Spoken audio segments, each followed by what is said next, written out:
E3 is of course continuing. Unfortunately, the Bethesda conference was on far too late for me to stay up for it, as I have another event to attend today. Unfortunately, I would love to have stayed up to watch it, but I couldn't. It was on at like 5 AM. But it was actually quite short and sweet. It was pretty clear, similar to EA, that Bethesda didn't have a lot to show, but thankfully they had the mercy to keep it short. So, my name is Amata, and in this Red Gaming Tech video we're going to be looking at the highlights of Bethesda's E3 2017 conference. They showed us a bunch of stuff.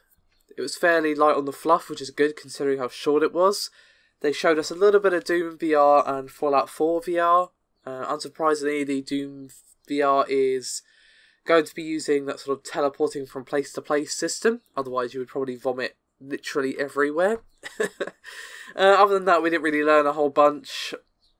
There was a bit about ESO Morrowind, one of those YouTube cringe reels, which seemed to be the thing this year. That's happening more and more, and I'm just like, please, just stop, for everyone's sake. And a bit of a weird and unwelcome addition, the Creation Club, which is basically paid mods, but not paid mods at the same time. Basically, it's a collection of Skyrim and Fallout 4 mods that you have to buy credits in order to download, and this is made by both Bethesda and modders, and it's going to be available this year. Now obviously Bethesda have flirted with the idea of paid mods before, and it backfired massively. This is very different to how they did it before. Basically what they've said is that there's not going to be any existing mods retrofitted into this system, so you're not going to get a mod that was free being made paid for like we saw before. Essentially, it's going to be only new mods made by modders and Bethesda themselves in the Creation Club. And Bethesda do have a bit of a quote on this, because obviously they were asked about it shortly after the conference. And they said, quote, "All the content is approved, curated, and taken through the full internal dev cycle, including localization, polishing, and testing. This includes, this guarantees that all content works together."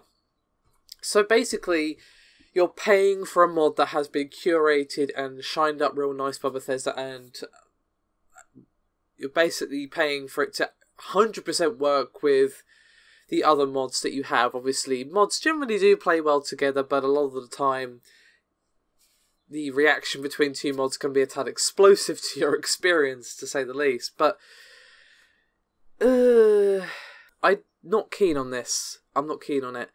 Because, yeah, okay, it's great that they're not taking mods that used to be free and they're making them paid like they did before, cool. But they're still doing paid mods, it's just a smaller collection of them, and now you have to use credits. So they've taken an unpopular system, made it slightly better, and then attached a credit system to it, which probably gives you poor value for money, as we've seen with pretty much every credit system on the face of the earth.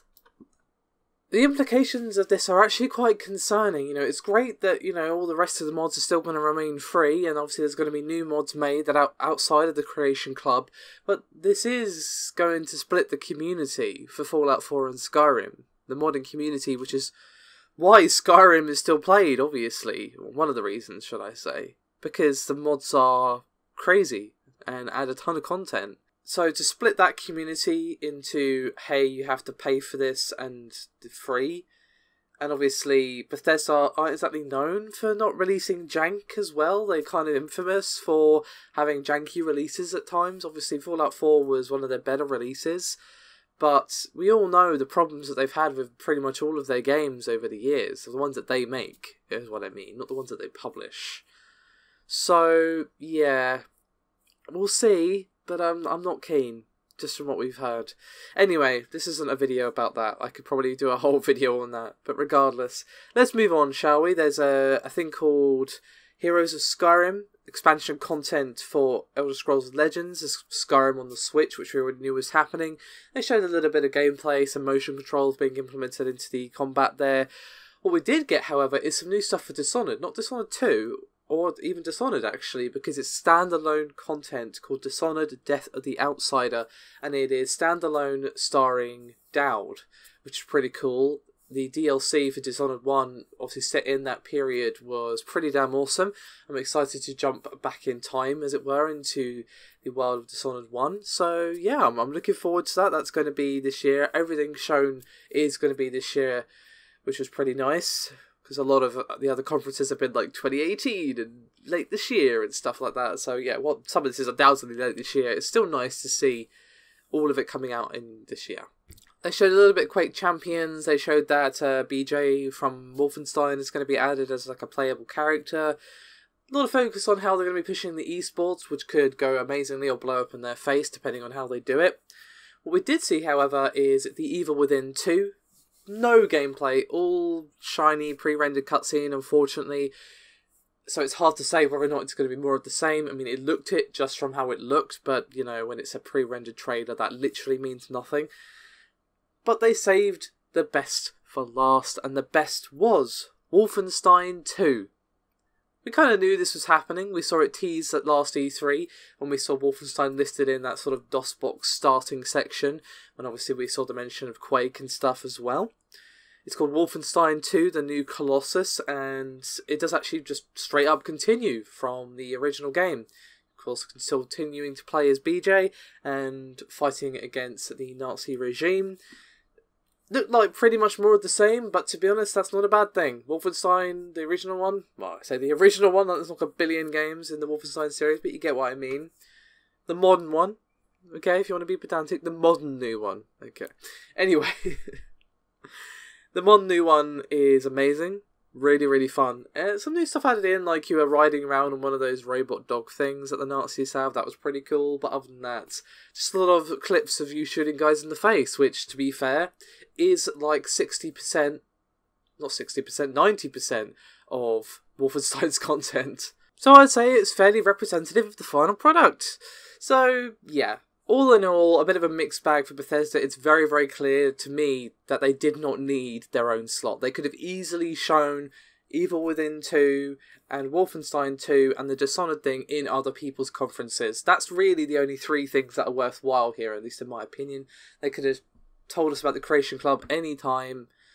They didn't really need their own conference. But at least they kept it short and sweet. They didn't do an EA and just do a really boring, padded, needlessly long conference. So at least that's something. I will try and do Devolver before I have to go to this event. I don't know if I'm going to have the time, and by the time I get back it's going to be too late, to be honest. The PC gaming show is going to be happening, and obviously Ubisoft, but if I can do it before I go, I will. If not, then I will just do some thoughts on it, perhaps on the website, we'll see. Regardless, thank you very much for watching, guys. The big one is tonight as well. But of course, the big one, I mean Sony.